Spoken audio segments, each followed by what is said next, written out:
You know, we leave these little digital fingerprints everywhere we go online. But what happens when those prints are tied to a crime? How do investigators actually find the DNA in a data breach? Well, today we're diving deep into the world of digital forensics, the science of solving crimes that you can't even see. So to really get why this field is so critical, let's just start with a number: $6 trillion. That's the estimated cost of cybercrime damages around the world every single year. It's a number that's so big, it's kind of hard to even wrap your head around. Okay, but here's something that might make it feel a little more real. Every 14 seconds, a business somewhere in the world gets hit with a ransomware attack. I mean, that's literally the time it takes to tie your shoes. This isn't some far-off problem. It is a constant, relentless threat happening right now. So when a digital crime like that happens, who's the one that solves it?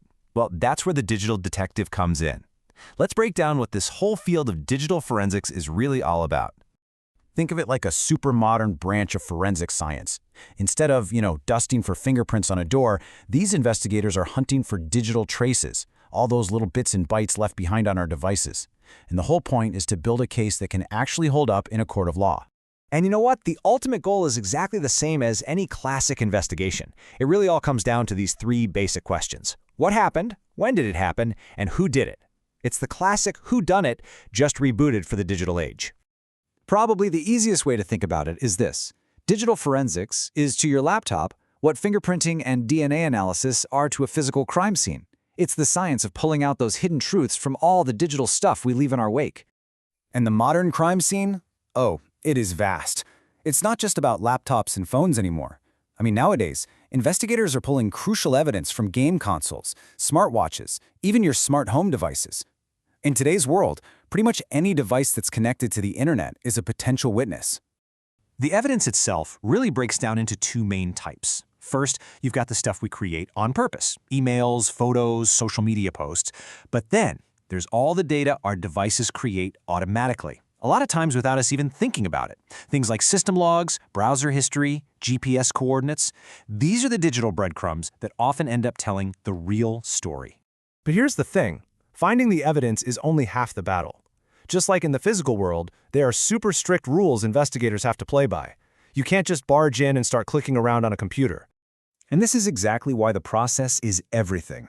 If an investigator mishandles the digital evidence, even just by accident, it can be thrown right out of court. A single wrong click can literally cause an entire case to fall apart. The stakes? They are incredibly high. And that leads us to this really important idea: being forensically sound. It's basically the digital version of not contaminating a crime scene.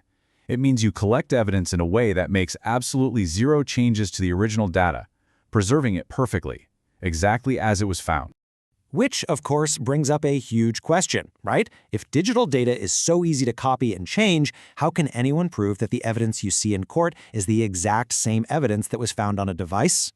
Well, the answer is a procedure that's been used in law for centuries, just adapted for our digital world. It's called the chain of custody. Honestly, think of it like a tracking number for evidence. This form is a super detailed log that documents every single person who has touched that evidence, from the moment it's seized all the way to the courtroom. It's the unbroken paper trail that proves the digital trail is authentic. So, with all that in mind, what does an actual investigation look like from start to finish? Well, it follows a very structured, four-phase process. It all kicks off with seizure, which is just legally getting the device. Next, and this is so important, is acquisition. Investigators create a perfect bit-for-bit copy of all the data, because you absolutely never, ever work on the original evidence. Then comes the analysis. That's the real detective work, sifting through that copy for clues. And finally, reporting, which is all about presenting the findings in a clear way that people who aren't tech experts, like a judge or a jury, can actually understand. This four-step flow, seizure, acquisition, analysis, and reporting, is the absolute backbone of any investigation that has to hold up in court. It makes sure the entire process is solid, repeatable, and can stand up to scrutiny. All right, so we've covered the what and the how. But where is all this actually being put to use? Well, the applications are way broader than you might think. Of course, you've got law enforcement using it for criminal cases and intelligence agencies using it to fight terrorism. But big corporations also rely on it to investigate things like intellectual property theft. And it's even used in civil cases, like finding hidden assets in messy divorces. It's used just about everywhere. For a typical criminal case, digital forensics slots right into the middle of the whole legal process. After a complaint gets filed, the digital investigation begins. And it's the findings from that investigation that give the prosecution the hard evidence they need to build their case. Okay, so it's also really important to know what digital forensics isn't. It's not cybersecurity. That's all about building walls to prevent attacks. And it's not data recovery. That's for getting your files back after you accidentally delete them. Digital forensics has one very specific goal: find evidence that will stand up in court. It's not about prevention or recovery. It's all about investigation. And, this entire field really exists because of one simple, kind of mind-blowing truth about our computers. When you delete a file, you're usually just telling the computer that the space it was using is now free. The data itself, it often just sits there, completely intact, waiting to be found. Which really brings this whole thing back home to us, doesn't it? Just take a second and think about your days so far.